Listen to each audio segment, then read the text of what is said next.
Guys, कैसे हो आप सब? आई होप आप सब बढ़िया होंगे।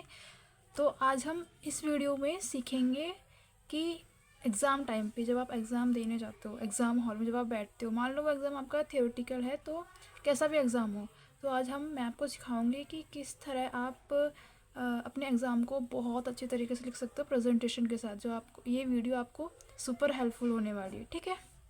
तो देखो, जब आप एग्ज़ाम हॉल में बैठते हो एज अ मेडिटेशन, आप ये कुछ लाइन बोल सकते हो। आई नो कुछ बच्चों को हंसी आएगी, बट अच्छी चीज़ है। आप ये लाइन बोलोगे तो आपको थोड़ा कॉन्फिडेंस लेवल बढ़ेगा आपका। आप एकदम थोड़ा मतलब कॉन्फिडेंस फील करोगे, ठीक है। जैसे आप एग्ज़ाम हॉल में बैठते हो, आई नो मैं भी एक स्टूडेंट हूँ, कॉलेज स्टूडेंट हूँ, तो मुझे पता है मैं एकदम डर सा फील होता है कि अरे मेरे आसपास जो बैठे हुए इनको सब आता होगा, मुझे कुछ नहीं आता वगैरह वगैरह। तो इससे हमारा कॉन्फिडेंस लेवल ना जो थोड़ा होता है वो भी गिर जाता है, ठीक है।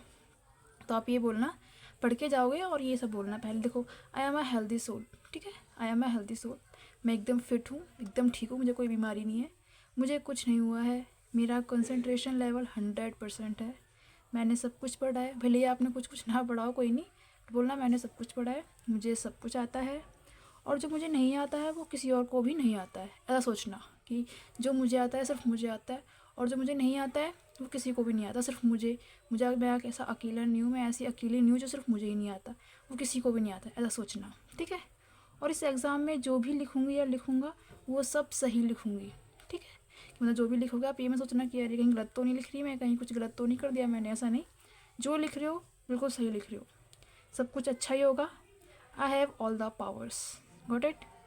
I have all the required knowledge required for this exam, यानी जिस एग्ज़ाम आप देने आए हो, जिस भी सब्जेक्ट का, आप ऐसा सोचो कि इस एग्ज़ाम में जितनी नॉलेज की ज़रूरत है मुझे आता है, सब है मेरे पास, मैंने सब पढ़ा है, ठीक है। ये जस्ट स्टार्टिंग के लिए था। अब हम स्टार्ट करते हैं मेन चीज़। तो जब आप ऐसे बोलोगे और मान लो फिर आपको क्या मिलेगा, शीट मिलेगी, एग्ज़ाम शीट, जिस पर आपको आंसर्स लिखने होंगे, आंसर शीट मिलेगी। तो मेरे पास अभी आंसर शीट तो है नहीं जिस तरह मैं आपको दिखा सकूँ, लेकिन मैंने एक पेज ऐसा तैयार किया है कि देखो, उसके अंदर इस तरह के पेजेस होते हैं, सिंपल ऐसी लाइनिंग्स होती हैं अंदर, 15-20 पेज होते हैं, और इस तरह से लाइनिंग होती है बस। आगे पीछे कुछ जैसे ये नोटबुक है, इसके है ना लाइनिंग वगैरह होती हैं, ये रेड लाइनिंग है, ऊपर एक रेड लाइन होती है। इसमें नहीं होता ऐसा कुछ, ठीक है, इसमें सिंपल होता है। तो कुछ बच्चे होते हैं सीधा स्टार्ट कर देते हैं लिखना कि दिस डैट कुछ भी, मतलब जो आंसर है वो लिखना शुरू कर देते हैं। लेकिन मैं आपको एक चीज़ बताती हूँ, आप क्या करो, जैसे आंसर शीट मिली है, वैसा तो नहीं है कि आपको आंसर शीट मिली और तुरंत क्वेश्चन पेपर दे दिया शुरू करो, और टाइम बोल दिया कि बस 1 घंटे का है, तुरंत नहीं। आपको आंसर शीट मिलेगी, और भी बच्चे होते हैं ना हॉल में, जैसे ही वो आंसर शीट बढ़ रही है, जब तक आपको क्वेश्चन पेपर नहीं मिलता है, तो आप क्या करो, सबसे पहले एक चीज़ करो, क्या करो, देखो सबसे पहले ये जो पेज है ना, इसको देखो, बिल्कुल कुछ भी साइड में लाइनिंग्स वगैरह नहीं, सिर्फ ऐसे लिखने के लिए दे रखी है। तो आप क्या करो, सबसे पहले पेंसिल से, ठीक है। अगर पेन से आप कर सको, अगर कटवट ना हो तो पेन से कर सकते हो, वरना पेंसिल यूज़ करना, अगर मिटा सको। ऐसे साइड में लाइनिंग्स खींच दो, जैसे नोटबुक में होती हैं। रेड पेन यूज़ मत करना, नोटबुक में रेड पेन से होता है तो हम भी रेड पेन कर देते हैं, अच्छा लगेगा नहीं। रेड पेन यूज़ मत करना, पेंसिल यूज़ करना, या फिर ब्लू पेन यूज़ कर लेना, फिर ब्लैक पेन यूज़ कर लेना।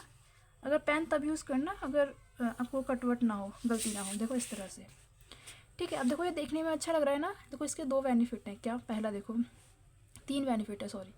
पहला क्या है, देखो देखने में अच्छा लग रहा है ये, है ना, अच्छा लग रहा है ना कि हाँ नोटबुक है। और दूसरा क्या है, इतनी जगह जो हमने काट दी है, यानी जो लाइन खींच दी है, अब इतनी जगह हमें लिखने की ज़रूरत नहीं है, यानी कि पेज इतना हमें लिखने की ज़रूरत नहीं है। तो ये टाइम जो वेस्ट होता है इतनी जगह लिखने में, वो बचेगा आपके पास, चाहे वो 1 मिनट हो, चाहे 15 सेकंड हो, पर वो बचेगा, ठीक है। और तीसरा क्या है कि आप इसमें ज़्यादा प्रेजेंटेशन दे पाओगे और कम वर्ड्स लिख पाओगे। यानी कि आप जैसे यहाँ से स्टार्ट करोगे तो आपको सुंदर लगेगा, अच्छा लगेगा, सिर्फ इतने में दिखेगा वो आंसर आपका, इधर उधर ऐसा नहीं होगा। मान लो अगर आप ये लाइन नहीं खींचते, तो मान लो आपने यहाँ से शुरू किया, कभी यहाँ से कर दिया, फिर यहाँ से, थोड़ा अजीब लगता है। अब क्या आपको पता है कि हाँ मुझे इन 2 लाइन के अंदर लिखना है, ठीक है। तो क्या क्या बेनिफिट हुआ कि प्रेजेंटेशन अच्छी लगेगी, दिखने में ये पेज अच्छा लगेगा आप जो लिखोगे। मैं सिर्फ एक पेज की बात नहीं कर रही हूँ, उसके अंदर जितने भी पेज हैं सब पे जल्दी जल्दी आगे पीछे ऐसे लाइनिंग खींच देना, ज़्यादा टाइम नहीं लगेगा, मैं भी करती हूँ, ठीक है। और दूसरा क्या होगा कि आप अच्छा लिख पाओगे, मतलब कम वर्ड्स यूज़ होंगे इसमें आपके, ये जो लाइनिंग है इसके बाहर नहीं जाना है, सिर्फ यहाँ लिख पाओगे, ठीक है। तो ये चीज़ हो गई। अब और मेरे पास शीट नहीं है तो मैं समझाऊँ इतना नहीं बता पाऊँगी, जस्ट मैं बता रही हूँ कि ऐसे शीट्स होती हैं अंदर, ऐसे पेजेस होते हैं जिसमें आपको ये करना है, ठीक है। अब देखो, अब आते हैं मेन चीज़ पे कि हमें क्या सीखना है। कि जो टॉपर्स होते हैं, जिसके बहुत अच्छे मार्क्स आ जाते हैं, टॉप कर जाते हैं, कैसे करते हैं वो? आप सोचते होंगे कि सुबह सुबह उठ के पढ़ते होंगे, ये करते हैं, पूरा दिन बस पढ़ते रहते हैं वगैरह वगैरह, करते होंगे ऐसा। लेकिन उनके ना कुछ पॉइंट्स भी होते हैं जो वो नोट करके रखते हैं कि हमें ऐसा करना है एग्ज़ाम में जाके, जो आप शायद नहीं करते हो कुछ बच्चे। तो बताते हूँ क्या क्या है। देखो, मैंने कुछ 10 पॉइंट लिखे हुए हैं, तो आप चाहो तो लिख सकते हो साथ साथ, या स्क्रीनशॉट ले सकते हो। देखो, पहला क्या है, जैसे मान लो हम एग्ज़ाम देते हैं, तो पहले ही क्वेश्चन मान लो हमने पढ़ लिया, और ऐसा हुआ कि अरे ये तो मेरे को आता ही नहीं है, अब मैं क्या करूँ, उसी में अटके रह जाते हो। पहली बात तो ये कि उसमें मत अटके रहो, पहले पूरा पेपर पढ़ो, जो जो आता है उस पर थोड़ा टिक कर दो पेंसिल से, ठीक है। तो पहले वो लिखो, वो कैसे लिखना है वो भी मैं बताऊँगी। लेकिन इसमें क्या है, पहला पॉइंट, अगर मान लो कोई क्वेश्चन आपको आता नहीं है, ठीक है, जैसे कोई क्वेश्चन है, आपको उसका एकदम टिकटो आंसर नहीं आता, बिल्कुल मतलब सेम टू सेम आंसर नहीं आता है जो पूछा हुआ है, लेकिन आपको पता है कि वो किस चैप्टर से है क्वेश्चन, ठीक है। तो आप क्या करो, उसको ब्लैंक छोड़ने की बजाय, खाली छोड़ने की बजाय एक चीज़ करो कि आप उस क्वेश्चन का सेम टू सेम आंसर ना लिखने की बजाय, वो क्वेश्चन जिस चैप्टर से है उस चैप्टर में से आपको जो भी आता है, जो भी, हिंदी में कहो तो विशेषताएँ, या उसके गुण लाभ हानि, इंग्लिश में कहो तो उसके फीचर्स, उसकी मेरिट डिमेरिट्स यानी एडवांटेज डिसएडवांटेज, जो भी आता है उसका मीनिंग वगैरह जो भी आता है, आपने उस चैप्टर में जो भी पढ़ा है, ये क्वेश्चन जितने नंबर का है, जितने मार्क्स का दिया हुआ है उस पेपर में, उतने मार्क्स का लिख दो, ठीक है। प्रेजेंटेशन वगैरह मैं आपको बताऊँगी कैसे करना है। तो पहला पॉइंट समझ आया आपको कि अगर आपको कोई क्वेश्चन नहीं आता है, किसी क्वेश्चन का आंसर नहीं आता है सेम टू सेम जो पूछा हुआ है, आप उसको ब्लैंक मत छोड़ो बिल्कुल भी। वो क्वेश्चन जिस चैप्टर से है उस चैप्टर के बारे में आपको जो भी आता है, या फिर उस यूनिट से आपको जो भी आता है लिख दो, बस ब्लैंक मत छोड़ो। खाली इस तरह छोड़ के मत आ जाओ कि अरे मुझे नहीं आता, खाली। अगर आप इस तरह छोड़ के आओगे तो क्या आएगा, मान लो 18 नंबर का क्वेश्चन है, 15 का है, 0, क्या अच्छा है, CGPA गिरेगी, यानी आपकी परसेंटेज गिरेगी। मान लो अगर आपको उस चैप्टर से कुछ आता है, जो क्वेश्चन जिस चैप्टर से आपको पता है कि इस चैप्टर से है या फिर इस यूनिट से है, उसके बारे में आप लिखिए आए। मतलब 18 मार्क्स का क्वेश्चन था, आप 6-7 पेज भर आए अच्छे से। कैसे भरना है मैं बताऊँगी बहुत जल्दी। आप सोच रहे हो 6-7 पेज तो बहुत सारे हो गए, मैं बताऊँगी, भर सकते हो। अगर मान लो आपने भर दिया उस चैप्टर के बारे में, उस क्वेश्चन से नहीं, लेकिन वो उस क्वेश्चन से रिलेटेड है क्योंकि वो चैप्टर पता है, तो मान लो आपको हो सकता है 10 नंबर मिल जाए 18 में से, हो सकता है आपको 12 नंबर मिल जाए, हो सकता है 17 दे दे आपकी प्रेजेंटेशन देख के। तो बताओ, 0 अच्छा था या आपको जो 10 नंबर या 12 नंबर या 17 नंबर मिल रहे हैं वो अच्छे हैं, है ना। और मैं आपको सिर्फ बता नहीं रही हूँ, आप सोच रहे होंगे कि अरे पागल थोड़ी है टीचर, जो मैंने क्वेश्चन का आंसर सेम लिखा नहीं इतने नंबर दे देते हैं। आपकी प्रेजेंटेशन अच्छी होगी, आपकी राइटिंग अच्छी होगी, आपने लिखा अच्छा होगा, दे देते हैं, ठीक है। और ऐसा मैं खुद अपने ऐसे इमेजिनेशन से नहीं बोल रही हूँ, हमारी प्रोफेसर ने बताया, क्योंकि हमारे प्रोफेसर खुद पेपर्स वगैरह चेक करते हैं हर साल। उन्होंने हमें ये फैक्ट बताया है कि वो मार्क्स दे देते हैं अगर बच्चे ने उस चैप्टर से लिखा हुआ है और अच्छी प्रेजेंटेशन दी है तो, ठीक है। तो पहला समझ आ गया। दूसरा क्या है कि अगर मान लो आप कोई भी क्वेश्चन स्टार्ट कर रहे हो, कोई भी क्वेश्चन दे दिया, कि ज़रूरी नहीं है उसमें ये पूछा है कि इसका मीनिंग बताओ पहले या इसकी डेफिनेशन, कुछ ऐसा नहीं बोला, सीधा क्वेश्चन बोल दिया। कोई मान लो जैसे ये क्वेश्चन बोल दिया, briefly explain the features of a company, also define the merits and demerits of a company। यानी क्या बोला है कि हमें कंपनी के कुछ फीचर्स बताने हैं, यानी विशेषताएं, हिंदी में कह सकते हैं विशेषताएं, और क्या बताना है, एडवांटेज एंड डिसएडवांटेज, यानी उसके गुण और लाभ। कहीं इसमें बोला है कि इसकी कंपनी की डेफिनेशन बताओ, मीनिंग बताओ, क्या होता है, नहीं पूछा ना। लेकिन आप लिख के रहो, जब भी आप उसका आंसर स्टार्ट करो, जैसे आपने लिखा आंसर स्टार्ट कर रहे हो, पहले कंपनी की मीनिंग लिखो, ठीक है। तो पहले कंपनी का मीनिंग बताओ, डेफिनेशन या मीनिंग उसका बताओ, ठीक है। उसके बाद जो पूछा है वो स्टार्ट करो, ठीक है। अगला क्या है मान लो जैसे अभी क्वेश्चन मैंने बताया था, इसमें क्या पूछा था, फीचर्स यानी विशेषताएं, डीमेरिट्स मेरिट्स, इस तरह का क्वेश्चन आ जाए। टाइप्स पूछ ले, या गुण लाभ हानि पूछ ले, मेथड्स पूछ ले, टेक्निक्स पूछ ले, इस तरह का कौन सा जिसमें हम पॉइंट वाइज लिख सकते हैं, जैसे हेडिंग्स लिख सकते हैं पेन से, ब्लैक पेन से। इस तरह के क्वेश्चन आ जाए ना, हमेशा डायग्राम यूज़ करो, डायग्राम बनाओ उसका। किस तरह से बनाओगे मैं आपको एग्जाम्पल के थ्रू बताऊंगी। जस्ट पहले ये पॉइंट मैं आपको पढ़ के बता रही हूँ कि मैं आपको ये सारे पॉइंट्स के थ्रू समझाऊंगी कि आप किस तरह से एग्ज़ाम कर सकते हो। ये सारे पॉइंट्स अगर आप नोटेट करोगे, अच्छे से करके आओगे एग्ज़ाम में, याद रखोगे, तो गारंटी के साथ बता रही हूँ मैं आपको, बहुत अच्छे मार्क्स आ सकते हैं। आपने जितने सोचे होंगे ना उससे भी ज़्यादा आ सकते हैं। मैंने ऐसा खुद किया है, मेरे आए हैं, ठीक है। डायग्राम यूज़ करना है, फ्लो चार्ट्स या फिर जिसे बोल सकते हो। Maintain a gap between words for clarity, यानी देखो जैसे मैंने ये पहले देखो, ये जो लिखा हुआ है कितना बीचा बीचा लिखा है ना मैंने, थोड़ा एकदम कितना भीड़ भाड़ सा भी लग रहा है। और मान लो मैं इसको, जैसे मैंने ये वर्ड्स लिखे हुए हैं, अगर मैं इस तरह से लिखती इनको सबको, थोड़ा तो है, लेकिन बहुत कुछ लोग बहुत बिछा बिछा लिखते हैं। तो अगर ये 4 लाइन में आया, अगर मैं इसको इतना खुला खुला लिखूँ तो ये 7-8 लाइन ले सकता था आराम से। ठीक है, इससे क्या होगा, आपकी लाइन्स भी भरी और दिखने में भी अच्छा लगा, इसलिए बीच में गैप छोड़ना। ठीक है, और जब हेडलाइंस वगैरह लिखते हो, जैसे आपने कंपनी के फीचर्स लिखते हैं ना कि लिमिटेड लाइबिलिटी, फिर स्टार्ट करते हैं आंसर ऐसे, तो जो हेडिंग लिखते हो जैसे लिमिटेड लाइबिलिटी या कॉमन सील वगैरह जो भी हेडिंग लिखते हो उसको ब्लैक पेन से लिखो, या फिर ब्लैक पेन नहीं है तो ब्लू पेन से लिख के नीचे से अंडरलाइन कर दो, या फिर कुछ ऐसे डिज़ाइन बना दो, या फिर बॉक्स सा बना के फिर आंसर उसमें लिखना शुरू कर दो। ठीक है, तो वही बोला है कि जो हेडलाइन होती है उसको अंडरलाइन कर दो पेंसिल से या पेन से, या फिर ब्लैक पेन यूज़ कर लो। कभी भी पेपर में ब्लैक या ब्लू पेन यूज़ करते हो वो जेल मत यूज़ करना, हमेशा बॉल पेन यूज़ करो। हाँ, थोड़ा डार्क चलता हो वो देख लो, अच्छा लगता है, लेकिन जेल यूज़ मत करना, वो फैल जाता है, और फिर आप जैसे लिख रहे हो गलती से मैंने ऐसे पकड़ के लिख रहे हो तो आपके हाथ से ही वो फैल जाएगा। ठीक है, अच्छा नहीं लगेगा, पेज भी बहुत बेकार हो जाएगा, फिर आप दोबारा कर भी नहीं पाओगे, टाइम भी नहीं होता। अब देखो अगला क्या है 7th, जो इंपॉर्टेंट्स कुछ पॉइंट्स होते हैं, जैसे आप डेफिनेशन लिख लो, उसमें कंपनी की डेफिनेशन में मान लो लिमिटेड लाइबिलिटी आ गया, कॉमन सील आ गया, या कुछ और आ गया, जो मेन पॉइंट होता है उसको ऐसे पेंसिल से या पेन से ऐसे अंडरलाइन कर दो ऐसे। टीचर की नज़र सिर्फ उस पर जाएगी, बाकी जो आपने लिखा है उस पर इतनी नहीं जाएगी, और आपको नंबर मिल जाएंगे, पूरे नंबर भी दे सकती है। ठीक है, use bullets points wherever necessary, जैसे आप पॉइंट्स लिखते हो, जैसे मान लो आपने मीनिंग लिखा और कुछ आप थोड़े थोड़े मीनिंग और लिख रहे हो छोटे छोटे, तो बुलेट्स पॉइंट यूज़ करो, जैसे इस तरह से एरो यूज़ कर लिया, पॉइंट यूज़ कर लिया, फिर A B इस तरह से यूज़ कर लिया, या फिर स्टार यूज़ कर लिया इस तरह से। ठीक है, इसे बोलते हैं बुलेट्स पॉइंट्स। अगला है, अगर मान लो आप लिखते टाइम कुछ गलती हो जाए, जैसे मान लो मुझे लिखना था पुट और मैंने लिख दिया POT पुट ऐसे। ठीक है, तो मान लो गलती हो गई, तो इसको ऐसे भांडो मत या ऐसे कुछ कबाड़ा सा मत करो, एक बस ऐसे कट लगा दो सिंपल सा, टीचर समझ जाएगी कि हाँ गलती हुई है। ठीक है, या फिर ऐसे कर दो बस। ठीक है, और लास्ट में मतलब पूरी शीट लिखने के बाद लास्ट में नहीं, हर क्वेश्चन के लास्ट में, जितने भी क्वेश्चन है 5-10 जितने भी क्वेश्चन है, हर क्वेश्चन के लास्ट में एक कंक्लूजन, एक निष्कर्ष, हिंदी में बोलता है निष्कर्ष, एक कंक्लूजन छोटा सा 1-2 लाइन का बस लिख दो, छोटा सा, कि हाँ हमने इस क्वेश्चन में ये, इस क्वेश्चन के मतलब इस क्वेश्चन से हमें ये पता चलता है।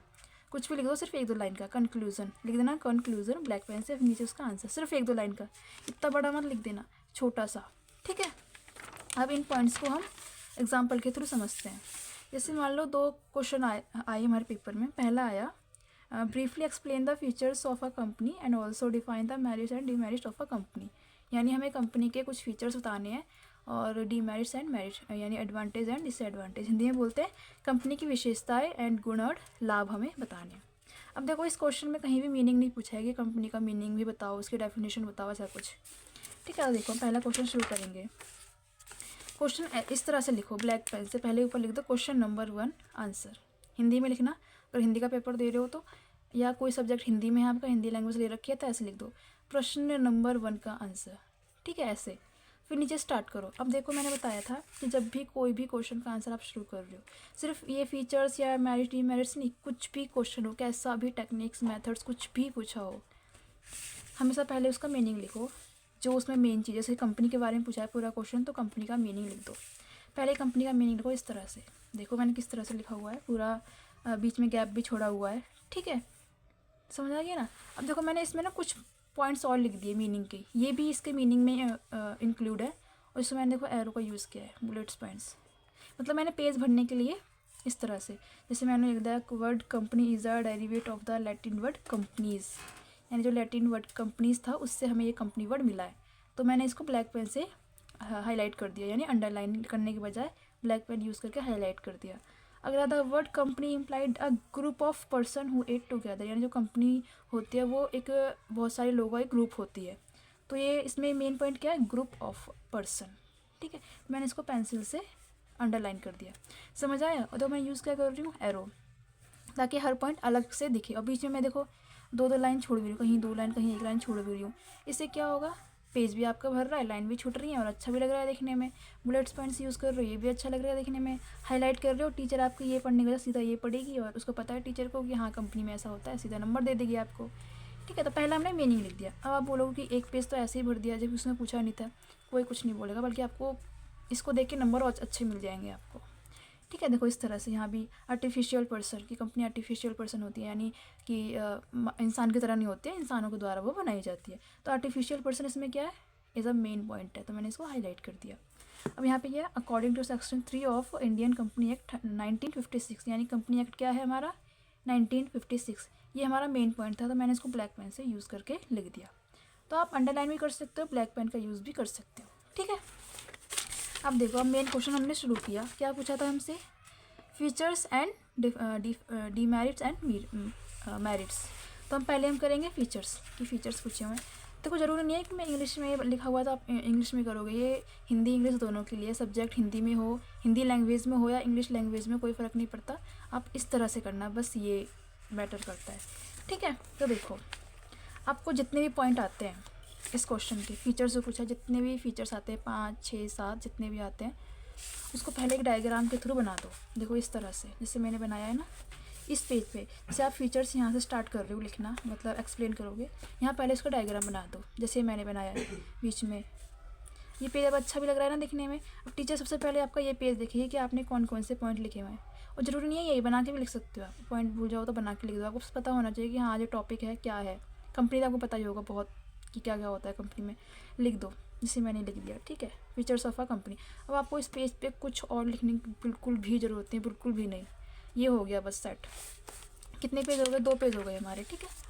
अब यहाँ हम शुरू करेंगे फीचर्स ऑफ द कंपनी। अब आपने जो पॉइंट लिखे हैं इधर डायग्राम में, अब एक एक पॉइंट यहाँ एक्सप्लेन कर दो, ज़्यादा भरने की ज़रूरत नहीं है, 2-2 लाइन 3-3 लाइन बस एक्सप्लेन से, मान लो एक लाइन आपने यहाँ एक्सप्लेन की, 3 लाइन भर दी, दूसरी यहाँ एक्सप्लेन कर दी, 3 लाइन भर दी, 4th यहाँ, 5th यहाँ, 6th यहाँ, इस तरह से, ठीक है।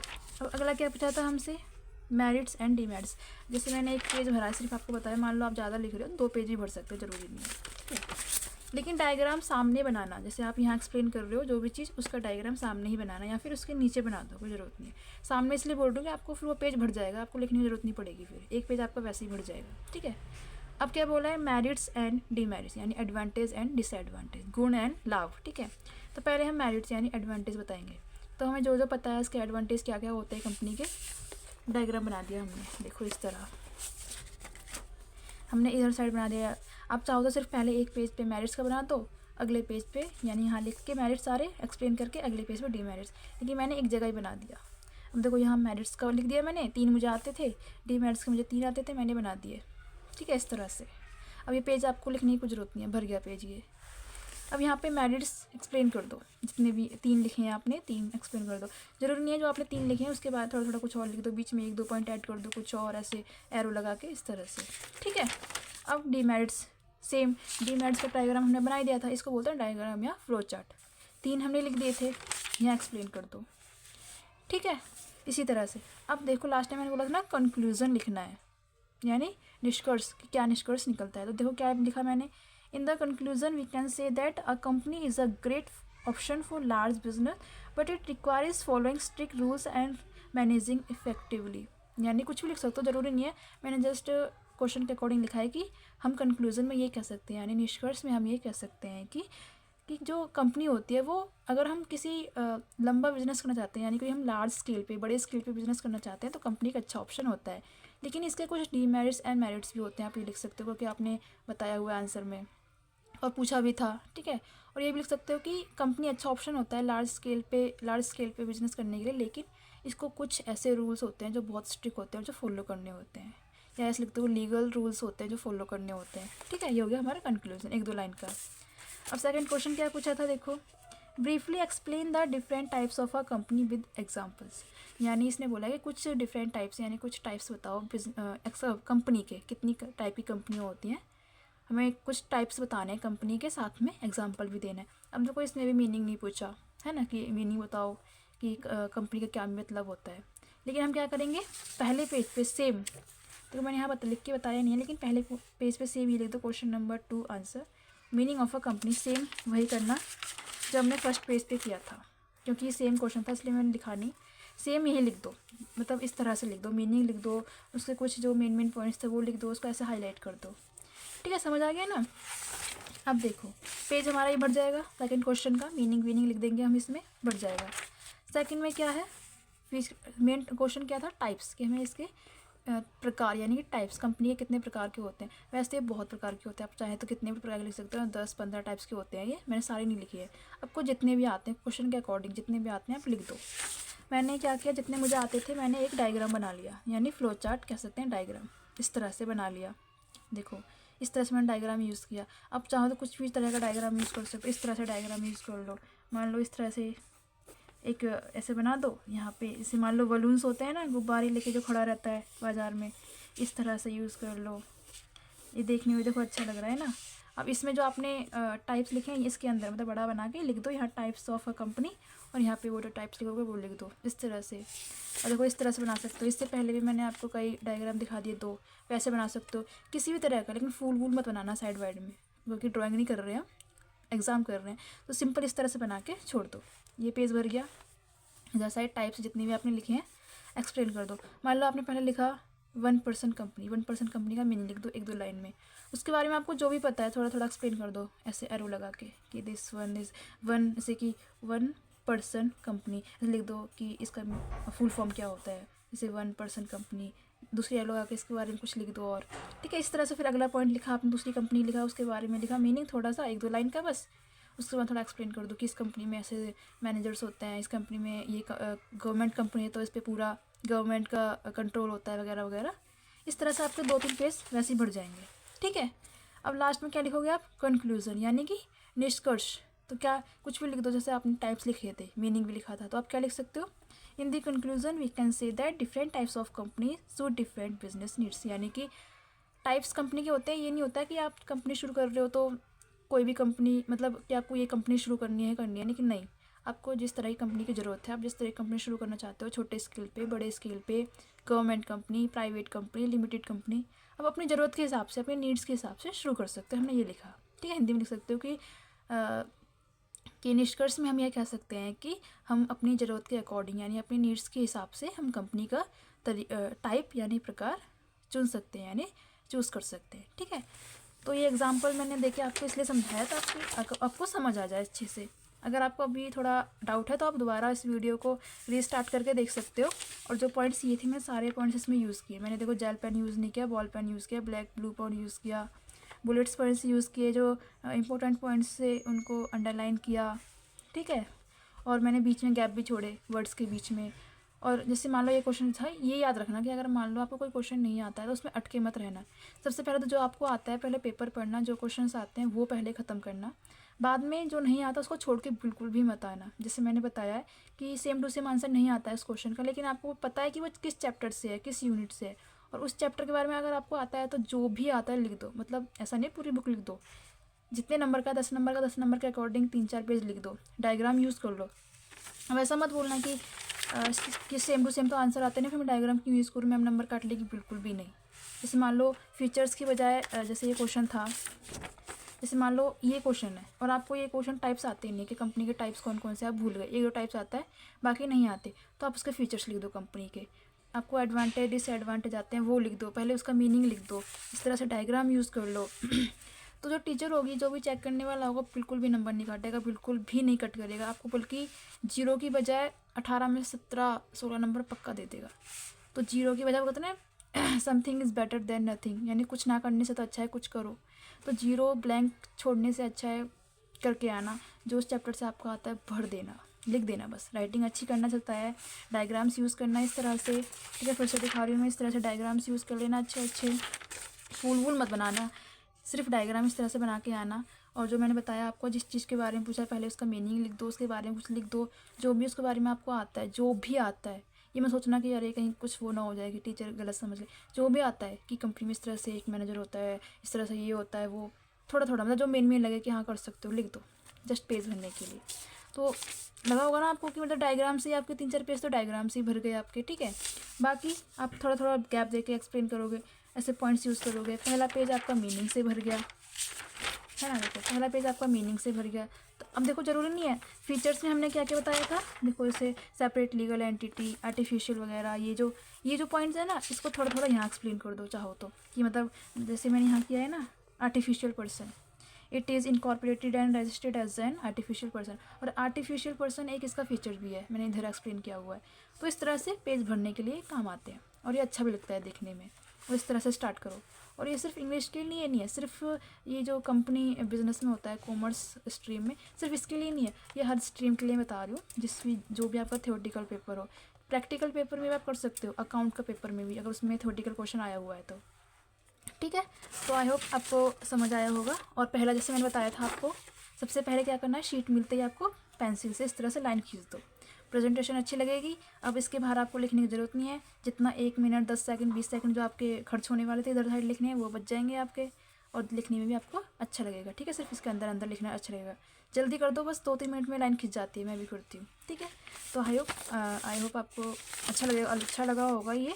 देखो टॉपर्स यही करते हैं, मैं बता रही हूँ, वो पढ़ते हैं, लेकिन देखो पढ़ना तो होता है सबको, लेकिन वो साथ साथ इन पॉइंट्स को भी याद रखते हैं और इन सारे पॉइंट्स को उसमें यूज़ करते हैं और बहुत अच्छे नंबर लाते हैं। वो भी कंफ्यूज हो जाते हैं पेपर के टाइम पे, ज़रूरी नहीं है कि उनको सब आता है, एकदम कॉन्फिडेंटली करते हैं, बस वो ऐसे हमारी तरह सोचते नहीं है कि अरे सबको सब कुछ आता है मुझे नहीं आता। वो ये पॉइंट्स याद रखते हैं, ये सारे पॉइंट्स उसमें डालते हैं, फॉलो करते हैं और अच्छे नंबर्स लेके आते हैं, और बहुत अच्छे नंबर, बल्कि बहुत अच्छे नंबर। तो आप भी कर सकते हो। ठीक है, तो आई होप आपको अच्छा लगा होगा वीडियो, जो मैंने पॉइंट्स बताए आपको अच्छे लगे होंगे। अगर आपको मेरा समझाया हुआ समझ आया और अच्छा लगा है आपका, अगर ये वीडियो आपको हेल्पफुल लग रहा है, तो ऐसे और वीडियोस के लिए मेरे चैनल को सब्सक्राइब कर सकते हो, ताकि मेरी वीडियो सबसे पहले आप तक पहुँचे। और अगर वीडियो आपको हेल्पफुल लगी है तो अपने दोस्तों के साथ शेयर करना, अपने भाई बहनों के साथ शेयर करना, ताकि उनकी भी हेल्प हो सके। और अभी एग्ज़ाम चल रहे हैं तो ऑफकोर्स 100% आपकी हेल्प होगी इस वीडियो से। और अगर वीडियो पसंद आई हो तो प्लीज़ वीडियो को लाइक करना, और अगर कोई डाउट है, कुछ पूछना या कोई फीडबैक देना है तो आप कमेंट कर सकते हो, मैं 100% उसका रिप्लाई करूँगी। Okay, thank you.